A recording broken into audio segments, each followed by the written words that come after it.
ganda ng bahay. Talaga naman. Ayan po yung bakanteng lote. Ayan, ang ganda. May solar din sila, oh. Oh, tingnan mo. Ayan.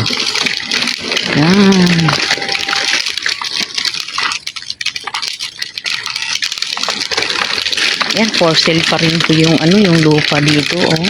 Ayan, good morning po. 7:30 na po ang umaga. Ayan. Handa na po ba ang ang inyong inday, handang-handa na po para sa pag-prepare po ng bahay para sa aming guest for today. Today is Saturday. Ayan, awa ng Diyos nagkaroon din kahit papano. Ayan, may mga saluyot pa rin po dito. Ayan, hindi ko na po ito papakialaman. At sigurado naman ako na hindi na po babalik yung maglilinis dahil nalinis na po. Yan.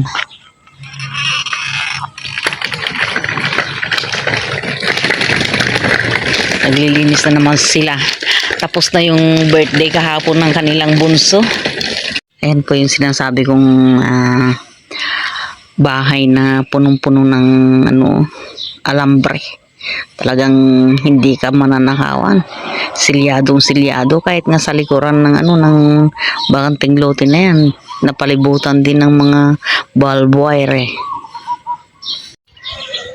Ito na po yung nilinis namin kahapon. Yun, maganda-ganda ng tamnan ngayon. Ano kaya magandang itanim dito? Titingin ako sa loob ng pwedeng ilipat dito. Ito, temporary lang po itong mga halaman na ito. Ayan. Yan, temporary lang yan. Pero kung may gustong humingi, ibibigay ko rin po kasi temporary nga po eh. Yan. Ganon din po itong mga halaman dito. Pero itong kangkong permanent to. Kasi kailangan ko yan palagi eh. Yan. Mamaya-maya mag-iisip ako kung ano yung mailalagay ko dyan, kung ano yung pwedeng ilagay ko sa lupa. Ang gusto ko ngayon na ilagay dito yung mga namumulaklak. Yan. Yung mga namumulaklak naman. Siguro magandang ilagay sa lupa ito eh. Diyan sa pinakaharap. Titignan ko ngayon kung saan banda maganda. Ayan, pwede ring santan ang ilagay ko dito. Dalawa dito. Sa banda rito. Dalawa din dito. Pwede naman ding rose. Kaya lang nag-iisa yung rose. Walang kapares. Kaya huwag na lang. Sayang naman. Gusto ko kasi pag nag-rose ako, apat na rose ang ilalagay ko. Dalawa dito. At dalawa din dito.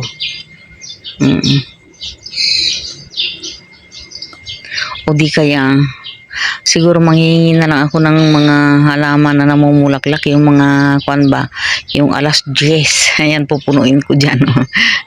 Yun yung itatanim ko dyan, ipapalibot ko dyan sa puno na yan at saka dito din.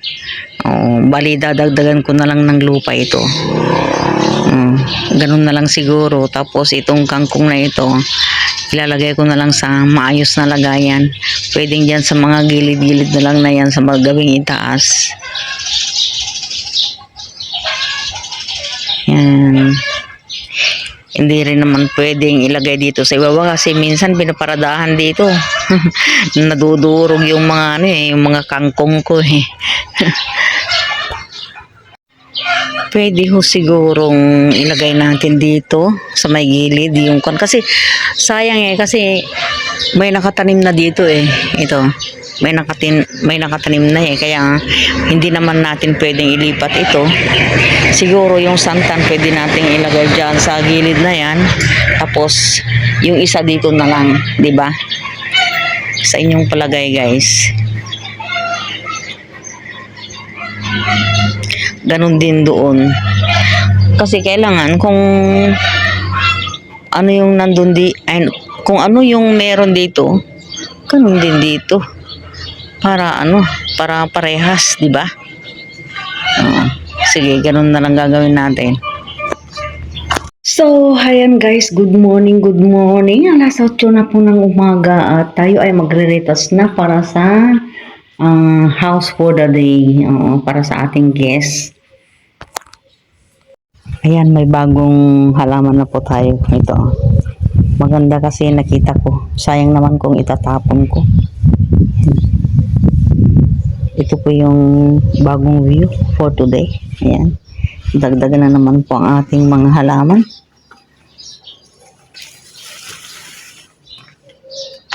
Okay na po ang swimming pool. Pero bago ako umalis, kailangan linisan ko ulit yung tubig. May net naman dyan.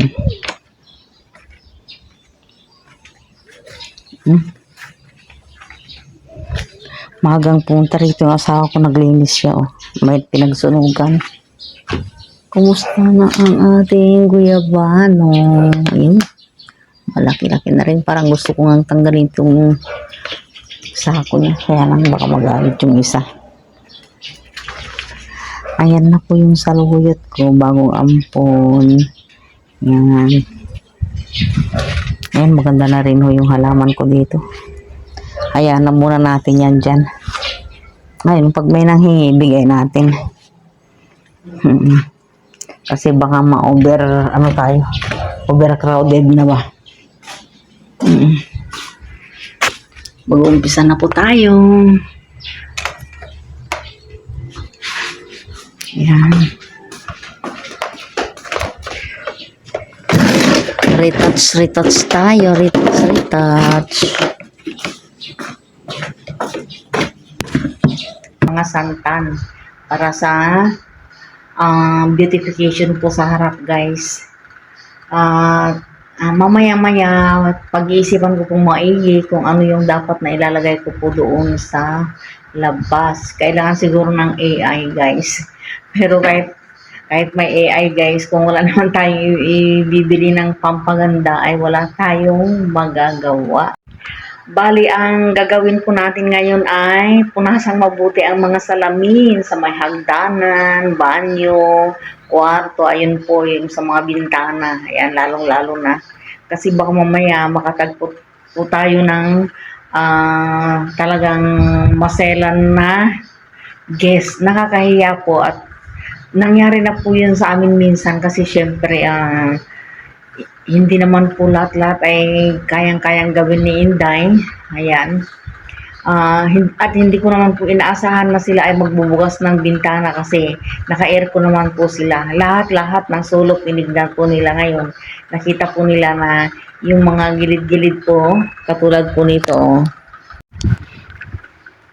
Itong mga ito. Sinilip po talaga nila. Tinignan nila. Kaya ito po yung lagi kong tinitignan sa ngayon. Yung mga sulok-sulok po katulad po dyan. Dito. Ayan. Tinitignan ko po mabuti yan kasi mahirap nang mapahiyang muli. Kasi hindi ko naman din po inaasahan na magbubukas po sila ng bintana kasi naka-aircon naman po. Ewan ko kung talagang dial na lang po talaga nila yun. Hindi natin alam. Ayun na po yung dragon fruit ko, yung pulang-pula na. Ewan ko kung okay ba yan. Baka katulad na naman nung isang pinitas ko dyan na hinog ng tingnan, pero nung buksan ko, nangingitim na po yung mga buto niya. Kaya hindi ko na po kinain. Mga siguro, mga 10 minutes kasi hinihingal na po ako sa sobrang init ba, pinagpapawisan ang likod ko. Yan. Sa aming GC, guys. Oo. May mga kaibigan ko na nagtatanong na kung sino daw si Daems Vlog. Ayan. Ayun, guys, si Daems Vlog ay si Emily Padaong nung dalaga pa. Ngayon may asawa na, Emily Miranda. Ayan. Ah, ako po ay pinanganak sa Cabanatuan Isabela. Ayan, nag-aral po ako sa San Mateo Vocational and Industrial High School. Batch 1987 ako. Nasa section 1 ako nung time na yun. Ang natatandaan ko ay kaseksyon ko si Lorenzo Sagabain, ayan, Rowena Cabico, Audi Mardalo, ayan, sila Emma Castillo. Yan si Emma Castillo, pinsang buo ko po. Yan, magkapatid po ang magulang po namin. Ayan. Kung paano po ako nakarating sa Pampanga guys, ako po ay galing sa Manila. Ang natapos ko lang po talaga ay second year high school. At nung closing na po ay huminto na po ako sa pag-aaral dahil sa kakulangan po sa pera guys. Kinausap ako ng kapatid ko na huminto muna ako at siya munang magpatuloy para pag natapos na siya sa pag-aaral ay tutulungan din niya ako. Pero hindi po nangyari yun dahil po sa dami po ng problema namin dahil yung tatay ko nung time na yun ay labas-masok po sa ospital. Meron po siyang sakit. Peptic ulcer kung tawagin guys, yung nalilipasan ng gutom dahil sa sobrang sipag din po bago po siya mananghalian guys, yan po yung ginagawa niya noon na mali. Kahit na gutom na siya pagka nasa bukid siya, halimbawa nag-aararo siya, tatapusin muna niya yung ginagawa niya bago mananghalian. Hanggang sa nagkasakit po siya yung nabutas po yung bituka niya, ganyan. Kaya yun, labas-masok po sa hospital hanggang sa namatay na po. Kaya, ayun, nahirapan po kami. Gusto rin naman po namin makapagtapos ng pag-aaral pero talagang hindi kaya guys dahil labas-masok nga po yung tatay ko sa ospital. Ang dami-dami pong gamot na imbis na mapunta sa pambili namin ng mga gamit, ganyan, mga pangangailangan namin sa eskwelahan, inuuna po namin yung gamot niya. Kasi nakakaawa nga naman pong tingnan. Pag sinumpong po namin milipitan dyan. Ngayon, kung paano naman po ako nakarating sa Manila, namasukan po habang huminto po pala ako sa pag-aaral, namasukan po muna ako, nangatulong po ako sa Maribeles, Bataan. Kung nakakaalam yan sa mga anak ko hanggang ngayon, di ko pa po nakukwento sa kanila na ako nangamuhan din po sa nakaisang taon din po ako doon, kaya lang hindi ko rin po talaga kaya dahil mahina po ang katawan ko talaga. Tapos pagdating ko po, sa umuwi na po ako. Nag-enroll po ulit ako ng third year, kaya di ko na po nakaklase. Yung mga dating kaklase ko, syempre naman nung high school, fourth year na sila nung time na yon. Kumbaga, nahuli na ako. Pero napakahirap po talagang mag-aral uli.